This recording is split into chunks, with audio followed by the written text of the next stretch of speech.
Nzambe apambola bino esengo na biso ezali kozala na bino elongo na kati ya chaîne na biso ya YouTube eza esengo makasi. J'espère que moto na moto esika azali azwi bible na ye azwi bike na ye po ete ayoka makambo oyo tozoloba tobaki mpona ntina etali loba ya Nzambe parole po parole ntango eyaka na bomoi ya bato. Mission ya parole ezali mission ya parole ezali mission ya parole na kati ya bomoi na biso ye kosala nini soki lelo tosimba bible eza mpona nini soki tokende kosambela eza point mission ya liboso nakanisi Jésus ademontraki yango Nzambe ademontraki yango na mokanda ya Genèse excusez 1 verset 4 elobi boye Dieu vit que la lumière était bonne et Dieu sépara la lumière avec les ténèbres. Mission Nzambe ayaki na amoni que lumière eza malamu a séparé lumière na ténèbres. Et Dieu appela la lumière jour et il appela les ténèbres nuit. Moni place mission ya Bible yango suka ya mission ya Bible yango mission Nzambe amonaki lumière eza bien na mokanda ya Psaume 119 verset 130 elobi nini? Psaume 119 verset 130. Yo mpe tanga Bible na yo na kombo na Yesu Kristo nazotanga mpe awa 119 verset 130 elobi boye la révélation de tes paroles est claire, elle donne de l'intelligence aux simples. La révélation de tes paroles. Ça veut dire Nzambe tango atinda liloba na ye azotinda révélation pour être éclairé bato epesa bato nini intelligence epesa bato nano liboso mbongo te. Tango Nzambe atindi liloba na ye éclairer bato epesa bato nini intelligence olengami yango moni tozongelaka version wana tout le temps mokanda ya Job ezoloba boye tozongelaka version baversion eza baverset mystique baverset clé tozongela yango ata 1000 fois. Mais en réalité dans l'homme c'est l'esprit le souffle du tout-puissant qui donne l'intelligence. Nzambe azoya koéclairer po tozwa intelligence balobi en réalité dans l'homme na kati ya moto c'est le souffle du tout-puissant qui donne l'intelligence, qui éclaire l'intelligence po bako d'éclairer soki baéclairer intelligence na yo omiyebi nanu omisosoli ntango koyeba yango nde okoki kolobaki naza na Nzambe moninga mikati na sikoyo liloba wana ntango ezoya koéclaire po epesa yo te sikoyo okokoma intelligent ya nini ya makambo nini ya kobenda bato mbongo ya kosise bamama mbongo kosala bapriere ya milai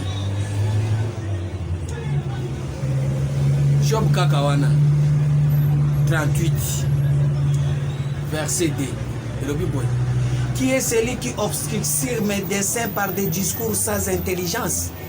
Nani azotia molili na destin na ngai na ba discours ezanga intelligence. Or Nzambe tango azoya ko éclairer apesa intelligence apesa nde intelligence na destin ya moko na moko. Liloba ndenge yaki wana yaki po epesa intelligence na destin ya moko na moko. So okomi intelligent na destin na yo okomi moto Nzambe akomi komona yo en réalité okomi moto. En réalité okomi mutu po akomi omona kati na yo destin na yo eza kopesa yo intelligence ya koyebaki ngai naza nani esengeli nasala nini po ete ngai na Nzambe tozala bien na bandeko na ngai na bavoisin na population na monde na Afrique tozala bien po oza intelligent ase moment na nde okomi intelligent. Mais soki osali wana te biloko nyonso osala eza busoba.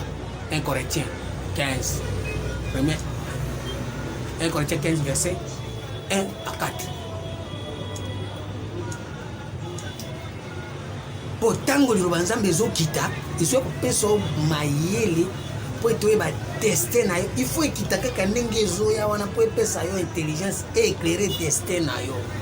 Nzambe je vous rappelle, frères, l'évangile que je vous ai annoncé, que vous avez reçu, dans lequel vous avez persévéré, et par laquelle vous êtes sauvés. Ça veut dire que vous êtes dans le loba, et c'est sauvé, et c'est éclairer intelligence à travers destin. Pour ce que le destin vous a sauvé. Si le destin vous a sauvé, si vous retenez tel que je vous l'ai annoncé, autrement, vous auriez cri en vain. Ce que vous avez dit, bo baloli yango oli akoluka ke ba éclairer destin na bino bino bo baloli yango na ndenge na bino koluka biloko ya mokili biloko ya pampa biloko oyo ekosala ke okufi okei zero nzambe ayebi yo te na biloko yango politike yango bao basalaki ata effort moko te babandi kowelela yango bapanzani nango noko alobi nga na kozwa oyo papa kutu alobi petit frère alobi ngai oyo mwasi mpe alobi ngai oyo bakomi kobunda bana na bino barate yango sikoyo travailler en vain molinga mikati na nkolo yango nazosenga yo. Je vous ai enseigné avant tout comme je l'avais aussi reçu que Christ est mort pour nos péchés selon les Écritures. Je vous ai enseigné avant tout comme je l'avais aussi reçu. Mutu azozwa liloba ndenge moko azwaki nde azolakisa bato po azwaki yango nano éclairer nano destin na ye ntango éclairer destin na na otika boye te nga mpe fo napesa bango éclairer mpe oyo ya bango.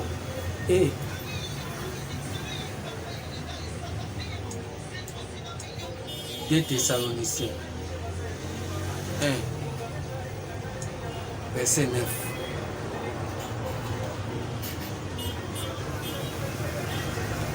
Bao baboyi ke makambo wana bakota na kati ya lilobo ezo éclairer destin na bango yoka sort na bango.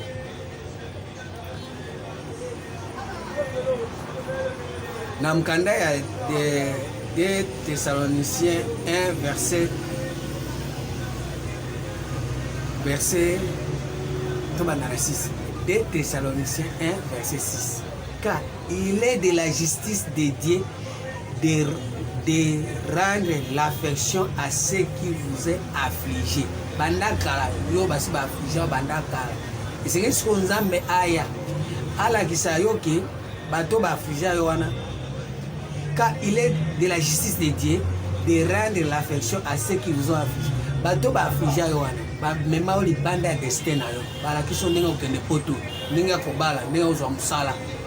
Ndenge kosala Thompson na nzambe, kosala Yahoo na nzambe, ndenge kobatela mbai na nzambe. Me balatia batikala ko la kiso destin na yo. Nzambe ce qu'il faut rendre bango anyokola bango pe. Et de vous donner à vous qui êtes affligés du repos avec nous lorsque le Seigneur Jésus apparaîtra du ciel avec les anges de sa puissance. Ndenge tozolo babwe makambo tozolo bimseza ba apparition ya nzambe mona kama makambo Jésus tuka bi Matthieu to ebi yango te e utwa ko ezala soit lui eza apparition ya Jésus. Jésus ce n'est que la parole de la lumière. Tozolo ya éclairer bino makambo ya nzambe puisque tozolo to longwa ba être vivant to comme ba esprit vivifiant. Autozo tambola en esprit en Zambie. En réalité, dans l'homme, c'est l'esprit. Dieu aussi est esprit. Les vrais adorateurs doivent le faire en esprit en vérité. Esprit, c'est-à-dire, esprit, ils ont éveillé, ils ont éclairé. Au milieu duquel, au milieu d'une flamme de feu, bon, et de vous donner à vous qui êtes affligés du repos avec nous lorsque le Seigneur Jésus-Christ apparaîtra du ciel avec les anges de sa puissance. Pour ma gambo toro beza parole mo beza très puissant. Yango monier mo so na robi na zo tomboka, po pesa nga fotike. Parce que tant on a zo yo kabilo la kati zo jouer rôle, il faut na bimisa o na zo loba. Il faut na bon mon ngana ba tanto bo pasteur aza voyou, na za voyou te bani na kati na ko. Les anges de puissance et force nzambe na mona retard yo opesa mona makambo nzambe. Ndizo sala ke na ningana. Eza ndenge na ngai te, na ningana ka boite, na ningana ka pona kotala to umeli mingi na kati ya molili kati na ignorance na kati ya biloko ya busoba. Yango moko na zone izo sala ngai izo to nyamu yango moyena mikanga ezate. On met une flamme de feu pour punir ceux qui ne connaissent pas Dieu et ceux qui n'obéissent pas à l'évangile de notre Seigneur Jésus-Christ. Namba ko punir batu nyonso o ba osalela liloba nzambe ole bala kisa batu destin na bango ba ola kisa bango makambo pamba biloko ya busoba. Oh nzambe ayebisinga okende poto olatila mba rouge osana mwasi moko afani na coin kuna busoba. Nzambe opinir bango. Il aura pour châtiment une ruine éternelle loin de la face du Seigneur et de la gloire de sa force. lorsqu'il viendra pour être en ce jour-là glorifié dans ses saints et admiré dans tous ceux qui auront cru, car notre témoignage auprès de vous a été cru. C'est pourquoi aussi nous prions continuellement pour vous afin que notre Dieu vous juge digne de la vocation et qu'il accomplisse par sa puissance tous les desseins bienveillants de sa bonté et l'œuvre de votre foi.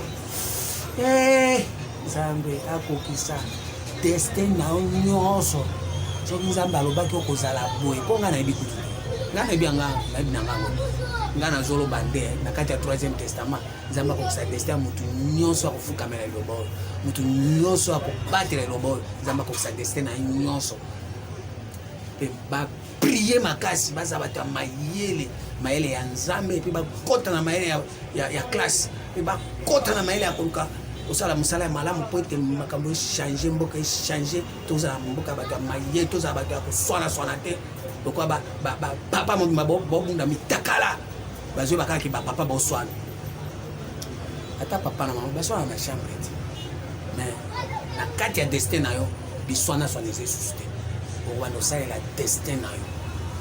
C'est pourquoi aussi nous prions continuellement pour vous afin que notre Dieu vous juge digne de la vocation. Destin de la vocation na yo. Destin de la vocation na moninga mi. Ntoko pekisa yo na vocation na yo te. Onzamba tiakati na yo pour komisa kombo na ye. Et qui accomplisse par sa puissance tous les destins bienveillance de sa bonté et l'œuvre de votre foi pour que le nom de notre Seigneur Jésus-Christ soit glorifié. Et on moni hermo pe anga kanda. Lelo kombo ya Jésus bazosaka nango na babilo babusoba na babilo vanité yango no moninga ta unazulu ba makambo ya Yesu epesa anga kanda posaka na kota na télévision na banda ko ningisa yo la muko la kala. Réveille-toi, Christ va t'éclairer. Regardez Ephésiens 5 verset 14. Pour que le nom de notre Seigneur Jésus-Christ soit glorifié en vous et que vous soyez glorifiés en lui. Tant vous allez la destin na yo kombo ya Nzambe na no premièrement ezozwa lokumu yo pe ozozwa lokumu parce que ozosalela yo eza vocation na yo moninga kati na nkolo ba ko pousser yo te yango moni nene meme ndeza po omiyebi te meme ko kabe komi pasi tanto yo nzoka Nzambe atia yo po ozwaka mbongo okaba po na neni batu bayebake yo za moto ya Nzambe po na bokabi na yo meta ko mutia mabe lokolo olandaka baninga neti yakabaka tenga yo so batio kaba tango zokaba ndeo ya Yesu tango zokaba ndeo ya Yesu to kaba eza secret ya kokaba ya yo yanga ite nga secret na eza kotea ndeza mona ngabo na kotea tina bokoko na ngai na kotea yango na kotea tina bokoko bali arate tena koma mpaka na banda kotea parce que makambo zebe na on a banjo tabino même ba chiffre na te na te ba chiffre na on a te oro tango to kota siko na kati ya video conférence bando tabino na ba chiffre bible mobima to kota na ba chiffre yango na osenga na bino boy kampiko bomi batela beaucoup fana siko te pardon mingi ato zui moi malade bika so zui moi malade ya muke bika umela esengeli tokota na kati ya Jean 17 verset 2 à 3 6. Nzambe sunga pour que le nom de notre Seigneur Jésus-Christ soit glorifié en vous et que vous soyez glorifiés en lui. Bokozala glorifié en lui, sauf que la destin na yo nde okozala glorifié en Jésus. Mais sauf que la destin na to ozo photocopier ozo landalanda ka bato neti ya za boyenga pena zala ye neti za député nga pena tiap na postuler na comme député neti ya za ministre nga pena comme ministre non kati no ki ministre zate onyokola mboka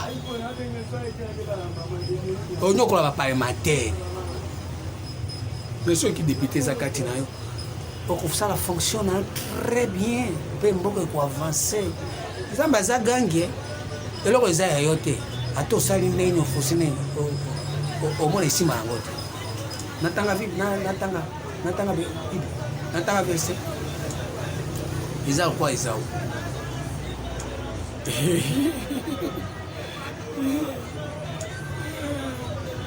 Azabe sunga. Natanga Esaü. Abiboué. Oracle, parole de l'Éternel à Israël par Malachie. Je vous ai aimé, dit l'Éternel, et vous dites, à quoi nous a-t-il aimé? Ésaü n'est-il pas frère de Jacob, dit l'Éternel. Cependant, j'ai aimé Jacob et j'ai eu de la haine pour Ésaü. J'ai fait de ces montagnes une solitude. J'ai livré son héritage aux chacals du désert. Si Édom dit, nous sommes détruits, nous révérerons les ruines ainsi par l'Éternel des armées. Qu'il baptise, je renverserai. Ce que vous avez dit, c'est que telemisa miriwana. Nga bi botonga nga ngai na kwesa. Ya mo isoko zo forcer makambo. Ko izaya yote e simba ka te punza mbazawa na utala yo. Otonga bo ya bukiamo. Po izaya loko na ote. Alingi Jacob aini Esaü, mais Esaü alobinga na kotonga kana ko telemisa mira no bi tika ya tonga. Edom tonga. Tonga nga na bukamo. Edom dit, nous sommes détruits, nous révélerons les ruines, ainsi par l'Éternel des armées. Qu'il baptise, je renverserai. Et on les rappellera le pays de la méchanceté, peuple contre lequel l'Éternel est irrité pour toujours. Et moi, on a la destin à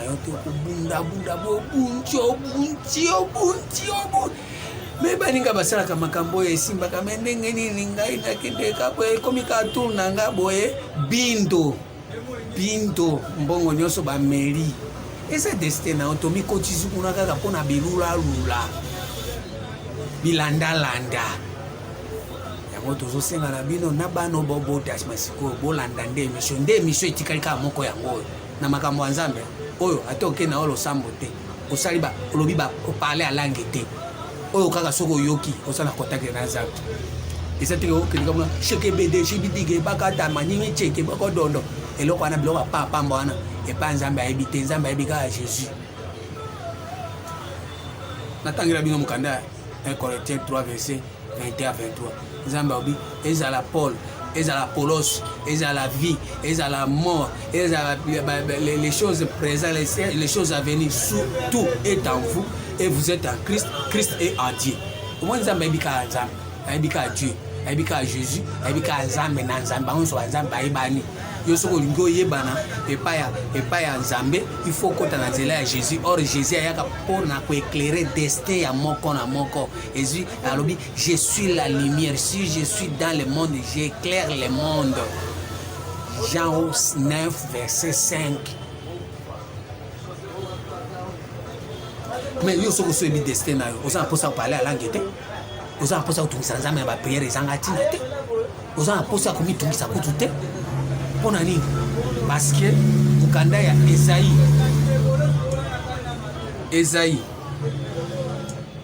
26 verset 12 Lobini. L'Éternel, tu nous donnes la paix car tout ce que nous faisons c'est toi qui l'accomplisses pour nous. Tu nous donnes la paix au sein destin aux ana kimia et nyoso ko sala Nzambe nda ko kisali akokisama esa yo Nzambe est-ce qu'il y a quelqu'un qui m'attend ndembo bozana Nzambe mo azobanga ube bozana bino nyoso ka mato ese kangama ube bozana bino nyoso ba aveugle et puis bolingi te ba fungola bino misu makambo na ona benza makambo tuya soko kufa koyo keloko te oka makambo te porte alifo les apôtres les pona yo. Daniel 9 verset 22. Daniel 9 verset 22. Il m'instruisit, il s'entretenait avec moi. Il me dit, Daniel, je suis venu maintenant pour t'ouvrir ton intelligence. Na destin à monter, bafungula monter intelligence pour être amieba. Oh Nzambe. Bafungula monter intelligence pour être amieba. Oyeba kengai naza nani. Bafungula intelligence pour la komona makambo ezanga tina. Pour oyeba que en réalité dans l'homme c'est l'esprit, le souffle et tout ça qui donne l'intelligence pour comprendre le destin naïe. liloba nzambe yaki nikima mpona kofungula bato mayele motu na moto ayeba destin na ye. Soki oyebi destin na yo te okufi okeli felo. Psaume 33. Bible koloba. Psaume 33. Ata verset za malamu na répéter ata combien de fois. L'Éternel renverse les destins des nations et anéantir les projets des peuples. Les desseins de l'Éternel subsistent à toujours et les projets de son cœur de génération en génération.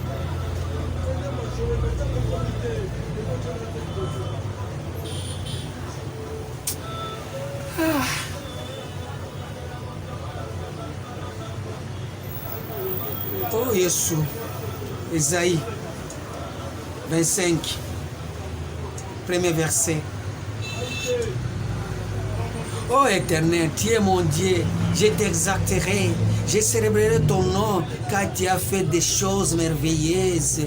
Tes destins concis à l'avance et se sont fidèlement accomplis.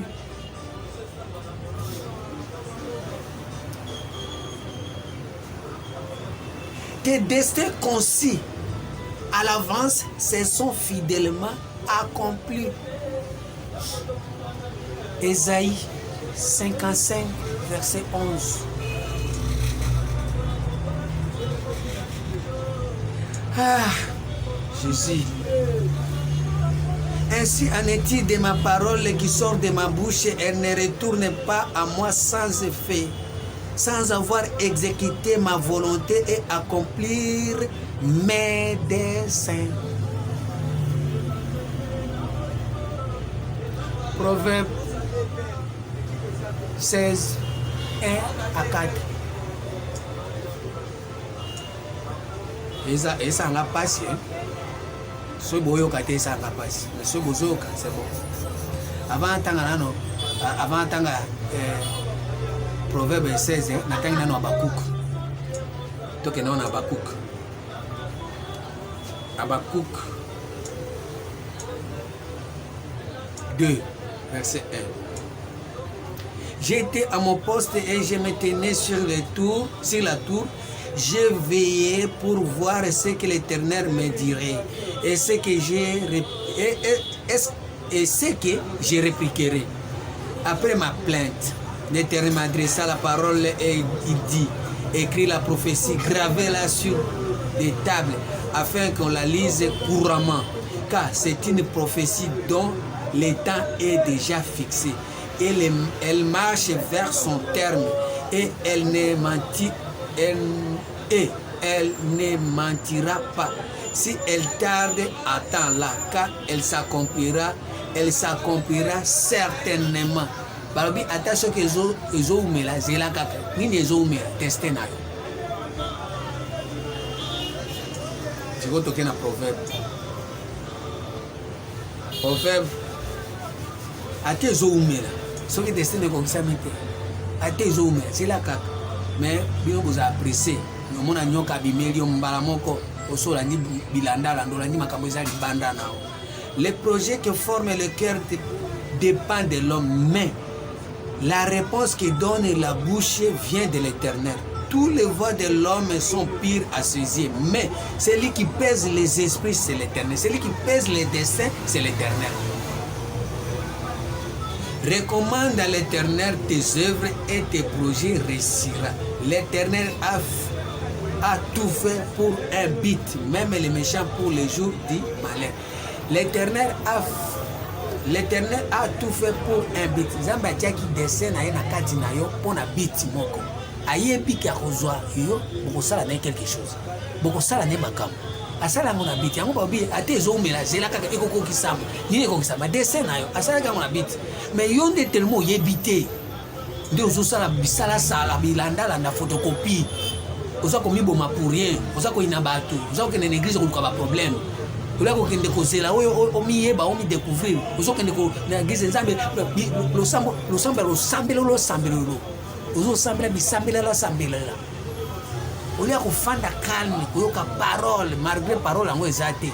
Mais chance boye okutani na troisième alliance bokoyoka parole mutu na mutu akozela destin na ye mutu na mutu akozela te kokokisama te umi ndenge kokokisama surtout bino bana 4 ans ya 14 ans 15 ans 20 ans naokanela bino na mateya na koteya bino te bokobima bagenie mpo bino bagene mokanda ya psaume zela na ntango yango psaume 37 verset 25 bino bagene fo bosala attention yoka psaume 37 j'ai été jeune j'ai veillé et je n'ai pas vu le juste abandonné ni sa postérité mendier son pain tous les jours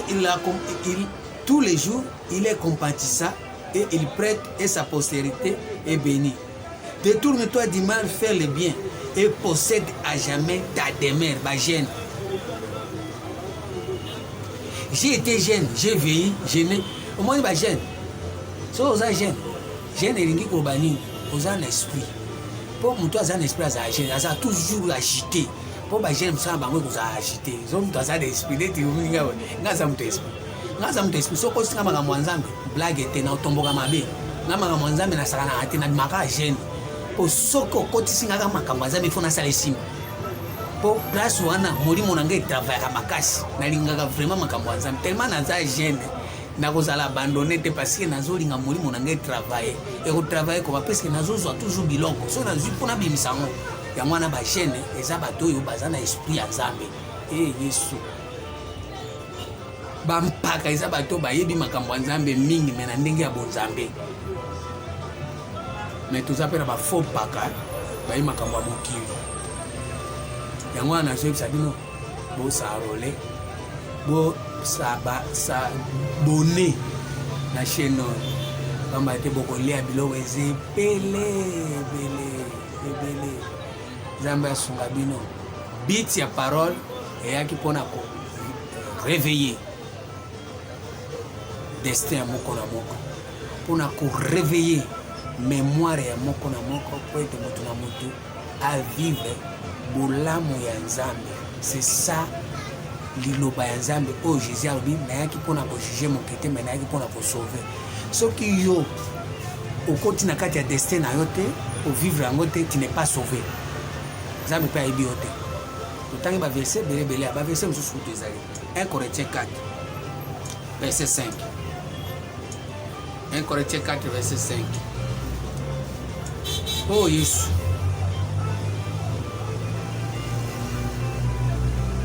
C'est pourquoi ne jugez de rien avant le temps, jusqu'à ce que vienne le Seigneur qui mettra en lumière ce qui est caché dans les ténèbres et qui manifestera les desseins des cœurs. Alors chacun recevra de Dieu la louange qui lui sera due. C'est pourquoi ne jugez de rien. Si vous avez la destin, vous jugez n'ante. On zamba boaka ye, zamba tika ye. Azo la destin na ye. Binonde vous appréciez précisément moi mutoye na église. Mbangwa bandi kolukelo comme susu. Bokotise na makamususu. Or babi ko juger mutuna nute soki azako c'est la destin na ye. C'est pourquoi ne jugez de rien avant le temps jusqu'à ce que vienne le Seigneur qui mettra en lumière. Ça veut dire Jésus, lumière. Et ça peut éclairer destin à moko na moko. Ambate okojuger mutu a partir destin na neti ngabo bo juger na matin na onte so na bébé na obeba liko amatia o a nde vina nga yango a nde boko juger na bien parce que nazo te amakambo uti e uti na mbinguni nazo zwa nkande wana nazo transmettre yango yo pe soko zwi mbongo pesa nka ndengwa yo pe soko zwi mayele ya ko ba ko gérer loko zwa ngo kande wana pesa yango ndengwa wana